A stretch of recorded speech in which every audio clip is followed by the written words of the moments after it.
طالبانو سره د چین دوستي او پاکستان څخه مخ ګرځول. نمبر 1 پوځ څنګه د چینایانو په ساتلو کې ناکام شو او چین پاکستان ته څه شرط ښیي، جزئیات هم دې ویډیو کې وګورئ او چینل سبسکرایب کړئ.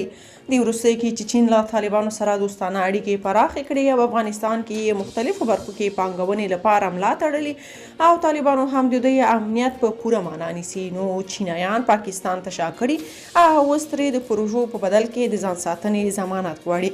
تازه خبر دا دی چې د چین ولسمشر وایي بیجینګ له اسلام آباد سره همکاري زیاتول او نږدېوالي ته مایل دی، خو په دغه هیواد کې د چینایي ادارو او کارمندانو امنیت او خوندیتوب تضمینېدل هم غواړي.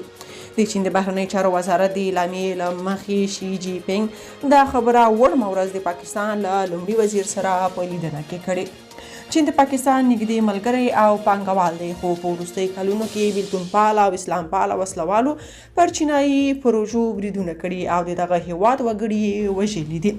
د چین ولسمشر شي جین پینګ د پنجشنبې په ورځ ماښام د پاکستان سرپرست لومړي وزیر سره چې لار او کمربند غونډه کې د ګډون لپاره چین ته تللی و لیدلي دي. شي جي پینګ په دغه لیدنه کې انوارالحق کاکړ ته ویلي چې دواړه هیوادونه باید د اقتصادي دهلیز پرمختللې نسخه تعقیب کړي، صنعتي پارکونه، د کرنې او کانونه نویدونکې پروژې او د ترانسپورت د سترو پروژو د ژر پلي کېدو په برخه کې همکاري زیاته کړي. خو په ورته مهال په پاکستان کې د چینایي ګټو د امنیت خوندي کولو غوښتنه هم وکړه. موږ هیله لرو چې پاکستاني لوری به په پاکستان کې د چینایي بنسټونو او کسانو د خوندیتوب ضمانت هم وکړي.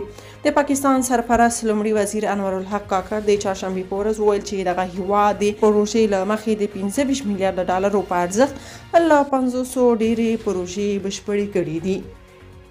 که تاسو په دې اړه څه نظر لرئ په کومنټ کې شریک او چینل سبسکرایب کړئ.